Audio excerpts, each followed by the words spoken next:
En nuestra enseñanza anterior habíamos visto que en la persona de Abraham, Dios había iniciado la formación del pueblo de Israel, quien debía ser un testimonio sobre la tierra del verdadero Dios en medio de un entorno de idolatría. Hoy vamos a considerar la siguiente dispensación, la de la ley. Cuando hablamos de la ley, nos referimos a la ley de Moisés, la cual fue dada sobre el monte Sinaí. Precisamente allí es donde tuvo su comienzo este nuevo periodo de tiempo. Vamos a observar ahora el gráfico con el resumen de los principales detalles. Como dije anteriormente, esta dispensación comenzó en el monte Sinaí, en el momento en que el pueblo de Israel recibió la ley, y se extendió hasta Hechos de los Apóstoles 1, versículo 26. Posiblemente haya quienes se sorprendan al escuchar esto, pero esta dispensación abarcó un largo periodo de tiempo. Recién en Hechos capítulo 2, cuando descendió el Espíritu Santo el día de Pentecostés, encontramos el punto de partida de la siguiente dispensación, la de la gracia. Hay quienes escuchan esto posiblemente por primera vez y se preguntan, ¿cómo? ¿No es que los evangelios pertenecen al nuevo pacto? ¿No están acaso dentro del Nuevo Testamento? Debo decirte que esto no es así. El tiempo en que Jesús estuvo sobre la tierra, lo cual está relatado dentro de los 4 evangelios, pertenece todavía al tiempo de la ley de Moisés. Más adelante voy a especificar las razones. La duración de esta dispensación es de aproximadamente 1500 años,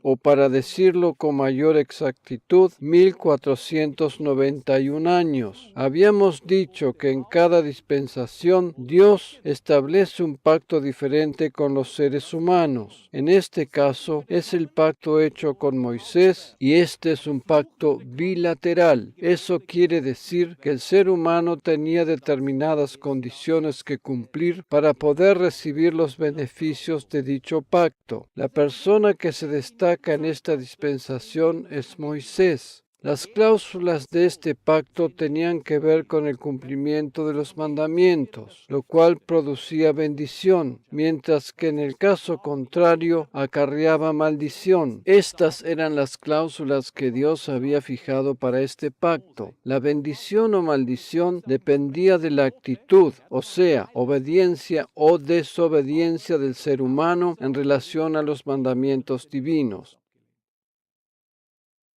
Como sabemos, en cada dispensación está representado el Evangelio, en este caso por medio del tabernáculo. El fracaso de esta dispensación consistió en el rechazo del Mesías. Mayormente se piensa que el fracaso consistía solamente en no haber guardado los mandamientos. Ese era solo un aspecto del fracaso, pero el fracaso mayor estaba basado en que Israel rechazó al Mesías.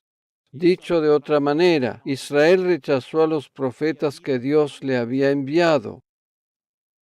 A lo largo de todo este tiempo, Israel había establecido una lucha permanente contra todos los profetas. Con esto, llegó a rechazar finalmente al mayor de los profetas, a Jesucristo mismo, a quien le adjudicaron que obraba por el poder de los demonios. Por esa razón decimos que el pueblo de Israel rechazó rotundamente al mayor de los profetas que Dios le había enviado. A través de todo este periodo de tiempo, el pueblo de Israel estableció una lucha permanente contra los profetas que Dios les enviaba para señalar hacia el Mesías, llegando a matar incluso a algunos de ellos. El juicio divino sobre esta dispensación fue la destrucción del templo de Jerusalén en el año 70 después de Cristo. Jesús les había anticipado esto a sus discípulos, diciéndoles que no quedaría piedra sobre piedra Al decir esto, Jesús se estaba refiriendo precisamente a la destrucción del templo en Jerusalén, hecho que habría de suceder aproximadamente 40 años más tarde de su partida de este mundo. Jesús anunció esto proféticamente a sus discípulos mientras hablaba con ellos sobre las señales que habrían de suceder en el último tiempo. Desde ese momento en adelante, todos los judíos fueron dispersados por todo el mundo. Allí comenzó la diáspora, lo cual es la dispersión de los judíos exiliados de su país. El holocausto sacrificio por el pecado en esta dispensación está representado en las 5 principales ofrendas, de las que nos habla el libro de Levítico, las cuales debían ser presentadas constantemente en relación al tabernáculo. Cada una de estas 5 ofrendas principales representa un aspecto del sacrificio de Cristo en la cruz. El Evangelio en esta dispensación está precisamente representado en todas estas ofrendas. Vamos a ir ahora al principio mismo de esta dispensación para ver lo que realmente sucedió sobre el monte Sinaí, dado que dicho acontecimiento, a saber, la entrega de los 10 mandamientos a Moisés, marcó el comienzo de este nuevo periodo de tiempo. En Éxodo 19:4 leemos lo siguiente: dice Dios: vosotros habéis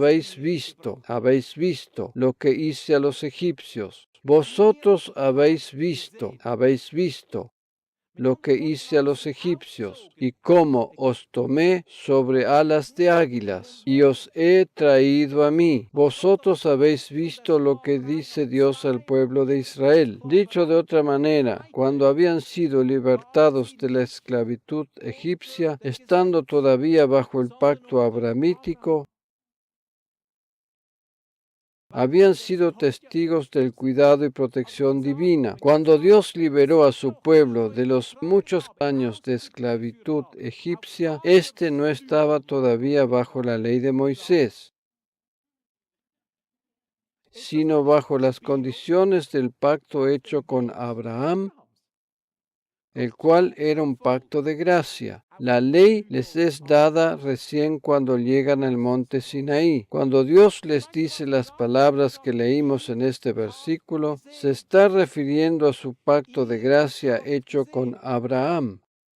Dios sacó a su pueblo de la esclavitud egipcia cargándolos sobre alas de águila. Dios dice aquí: vosotros habéis visto. Con eso les está diciendo: vosotros habéis sido testigos de cómo os cuidé. Lo que el pueblo tendría que haberle respondido es que deseaban que siguiera siendo así. El pueblo de Israel debería haber reconocido en ese momento que ellos solos no podían lograrlo y que necesitaban la ayuda de Dios para ser cargados como lo habían sido hasta ese momento. Con las palabras vosotros habéis visto, Dios estaba esperando esa respuesta de su pueblo. Sin embargo, la respuesta fue diferente y la encontramos en Éxodo 19:8. Y todo el pueblo respondió a una y dijeron: todo lo que Dios ha dicho haremos. Y Moisés refirió al Señor las palabras del pueblo. Todo el pueblo respondió a una, Nashe Benishma, lo cual traducido literalmente del hebreo significa haremos y escucharemos.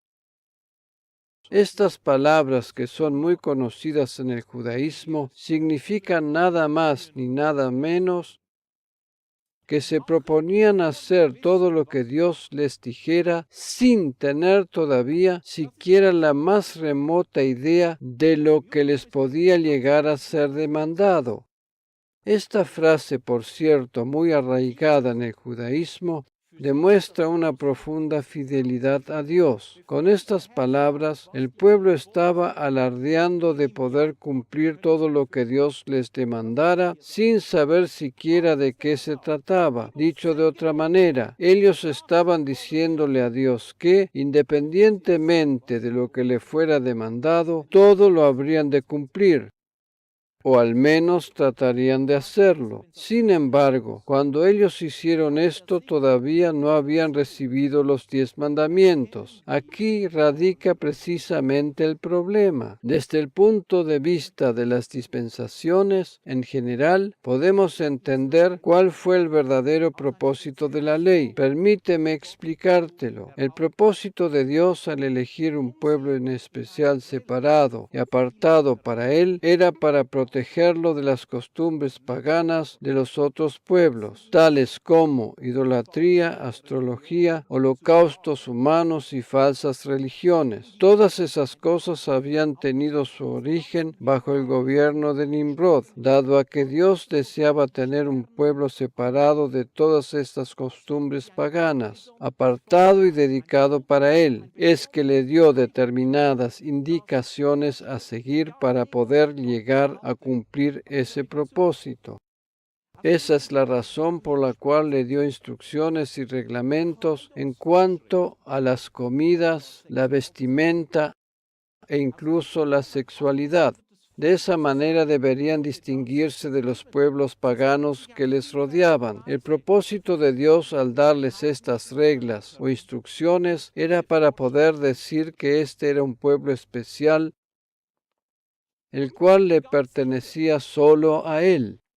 La ley nunca fue dada como medio para alcanzar la salvación, jamás. El pueblo de Israel salió de Egipto bajo el pacto divino de la gracia establecido con Abraham. La gran tragedia, sin embargo, tuvo lugar precisamente aquí, al lado del monte Sinaí. Dios les dijo allí: vosotros habéis visto lo que hice a los egipcios y cómo os tomé sobre alas de águilas y os he traído a mí. La respuesta del pueblo fue: nosotros haremos todo lo que Dios diga antes de escuchar lo que Él desea que hagamos. Ellos han sido testigos de la gracia divina y sin embargo, ahora, en una actitud completamente altanera y descabellada, respondieron: haremos y escucharemos. Parece una conversación absurda, ¿verdad? Por un lado, Dios les recuerda su gracia y su cuidado durante los 3 primeros meses de su salida de Egipto, pero ellos se creían tan listos como para bastarse por sí mismos desde ahora en adelante. El pueblo de Israel no le dio prioridad alguna al pacto de gracia establecido con Abraham y deseaba, en cambio, reglas y leyes a las cuales atenerse. Dios intentó recordarles las bondades de su pacto de gracia establecido con Abraham, pero ellos insistieron en desear recibir reglamentos y condiciones a las cuales atenerse.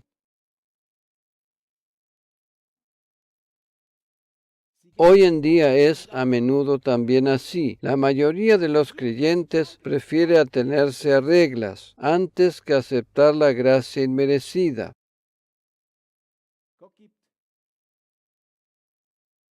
Hay muchos que se sienten más seguros cumpliendo, o mejor dicho, tratando de cumplir reglas y condiciones antes que entrar en una relación directa y personal con el Señor.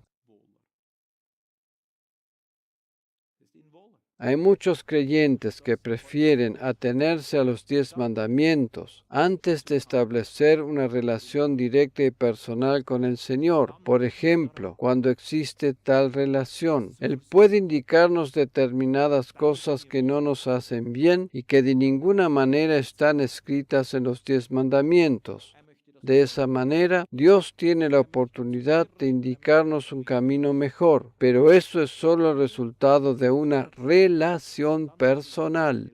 De la misma manera, el pueblo de Israel, en lugar de darle prioridad al pacto de la gracia establecido con Abraham, prefirieron recibir reglas a las cuales atenerse. En lugar de observar las indicaciones divinas como finalidad para llegar a ser ese pueblo especial separado para Él, prefirieron interpretarlas como un método para recibir la bendición divina por medio de sus propios esfuerzos y obediencia. En vez vez de reconocer humildemente que aquellas indicaciones divinas tenían como único propósito mantenerlos limpios y puros en medio de un mundo de idolatría, paganismo, astrología y cosas por el estilo. El pueblo de Israel interpreta la ley como medio para recibir la bendición divina en base a sus propios esfuerzos. Ellos dieron preferencia al mérito propio por encima de la gracia inmerecida. Por esa razón, en aquel momento comenzó a regir la ley con todas sus consecuencias. El problema con la ley es que ella es inflexible y por lo tanto no se puede acomodar a nuestro gusto y gana. Por ejemplo, aunque podamos llegar a cumplir 9 de los 10 mandamientos, lo cual sería mérito tremendo, pues al fin y al cabo es casi la mayoría, eso no es suficiente. Precisamente aquel único mandamiento que no llegamos a poder cumplir es el que nos hace perder todos los demás. Santiago 2:10 nos dice: porque cualquiera que guardare toda la ley pero ofendiere en un punto, se hace culpable de todos. La ley es rígida e inflexible. Nadie puede manejarla a su gusto y gana. Si nos guiamos por la ley, en el momento en que la quebrantamos, nos acarreamos maldición. Esto es así y no se puede cambiar. Si deseamos guiarnos por la ley, no podemos pretender que Dios tenga misericordia de nosotros cuando logramos cumplir 8 de los 10 mandamientos, porque todavía nos faltan 2. Si no podemos llegar a cumplir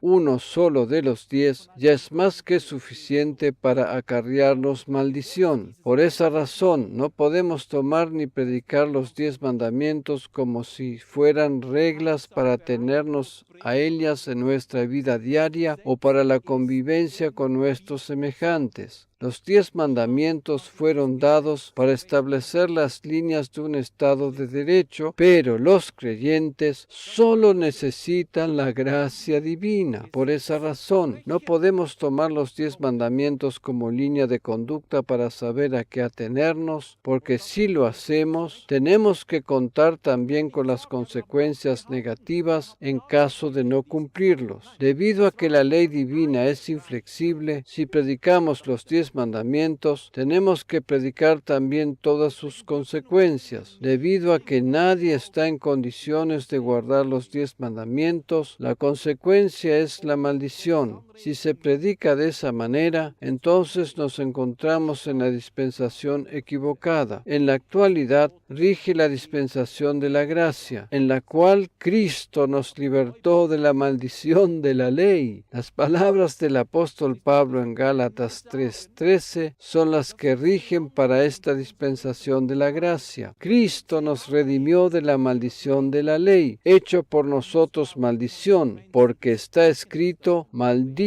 todo el que es colgado en un madero. En la iglesia cristiana de hoy en día, la ley es constantemente quebrantada y acomodada a gusto y gana. Hay muchos creyentes que intentan guardar la ley, piensan al mismo tiempo que, debido a que estamos bajo la dispensación de la gracia, no hay consecuencias de maldición cuando ésta es quebrantada. Eso es nada más ni nada menos que acomodar la ley a gusto y gana.